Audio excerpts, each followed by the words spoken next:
Bismillahirrahmanirrahim. Assalamu alaikum and welcome back to my YouTube channel Math Padlo Together. And today a very special topic and very useful topic in standard 9th, 10th, 11th and 12th and also universities. The topic is quadratic formula and quadratic equation. So here is it how to solve quadratic equation by using quadratic formula. So this is the general equation of quadratic ax square plus bx plus c is equal to 0. तो अब इस चीज को देखेंगे हम कि जो हमारी जो इक्वेशन है क्वाड्रेटिक इक्वेशन उसको बाय फॉर्मूला सॉल्व कैसे करते हैं. तो अच्छा ये जो इक्वेशन है इसके थ्रू जो है हमने कंप्लीटिंग स्क्वायर मेथड एक और मेथड होता है क्वाड्रेटिक इक्वेशन के बाद जिसके जरिए हमने क्वाड्रेटिक फार्मूला प्रूव करना होता है. वो एक अलग टॉपिक है, उसको भी हम एक वीडियो के अंदर डिटेल्ड आपको बताएंगे इस चीज़ का कि किस तरीके से प्रूव होता है. यानी इस जनरल इक्वेशन से क्वाड्रेटिक फार्मूला बनकर आता है. ठीक है, अब वो क्वाड्रेटिक फार्मूला जो है वो मैं भी लिखूंगा. तो अच्छा वो जो क्वाड्रेटिक फार्मूला ड्राइव होकर आता है वो है आपका मेथड कौन सा है, कंप्लीटिंग स्क्वायर मेथड. ठीक है, कंप्लीटिंग स्क्वायर मेथड वो एक थोड़ा लेंथी मेथड है और थोड़ा टिपिकल भी है, तो फिलहाल हम उस पर बात नहीं करेंगे.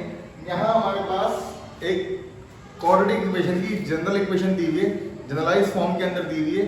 तो सबसे बड़ी पहचान क्या होती है क्वाड्रेटिक इक्वेशन की, सबसे पहले कि इसकी हाईएस्ट डिग्री होती है 2. ठीक है, हाईएस्ट डिग्री जो होती है इसकी 2 और इसके अंदर जो वेरिएबल ए दिया हुआ है, कोएफिशिएंट ऑफ ए जब दिया हुआ होता है वो कभी भी नॉट इक्वल टू 0 होगा. मतलब हर इक्वेशन में वो a की वैल्यू जो होगी वो नॉट इक्वल टू 0 होगी. ये बात लाजमी समझने वाली है क्योंकि अगर a का x स्क्वायर का वेरिएबल 0 हो गया तो क्वाड्रेटिक इक्वेशन यानी कि जो है वो मर जाएगी. ठीक है, अगर हमने a की जगह 0 रख दिया तो 0 मल्टीप्लाई x स्क्वायर होने की वजह से हमारी इक्वेशन क्वाड्रेटिक नहीं रहेगी.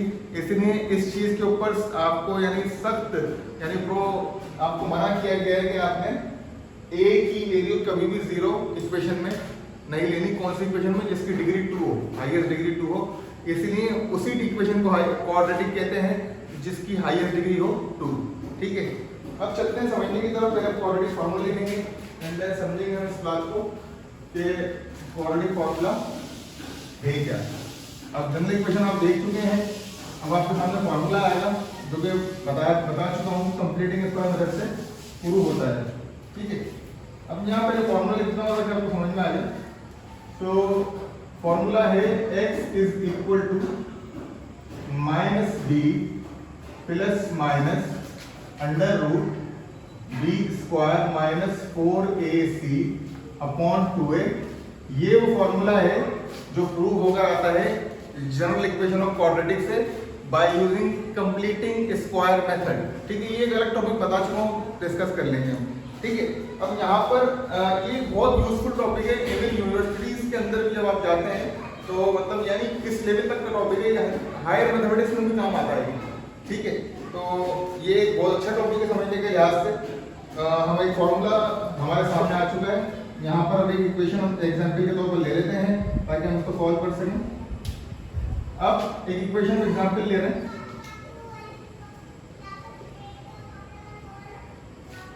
एग्जाम्पल है हमारे पास 2x square plus 3x plus 4.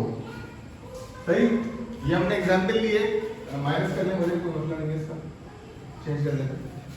अब ये हमने एग्जाम्पल लिए, अब एग्जाम्पल सॉल्व कर लेते. मैं यहाँ पर एग्जाम्पल फिलहाल सॉल्व नहीं कर रहा, सिर्फ आपको बता रहा हूँ कि ये देखें ये एक क्वाड्रेटिक इक्वेशन है जो कि जनरल नहीं है, ये इक्वेशन है बस. ठीक है, ऐसे इक्वल टू 0 होना चाहिए इसके अंदर.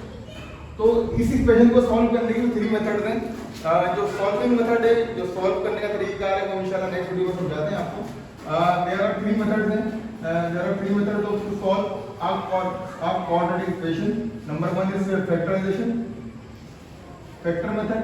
नंबर 2 जो है वो क्वाड्रेटिक फार्मूला है. ठीक है, नंबर 3 जो है आपका कंप्लीटिंग स्क्वायर मेथड है. ठीक है स्टूडेंट्स, ये आपके लिए जो जरूरी मालूमात थी क्वाड्रेटिक इक्वेशन के हवाले से वो हमने दिया आपको. इंशाल्लाह नेक्स्ट में आप सॉल्व करके दिखाते हैं.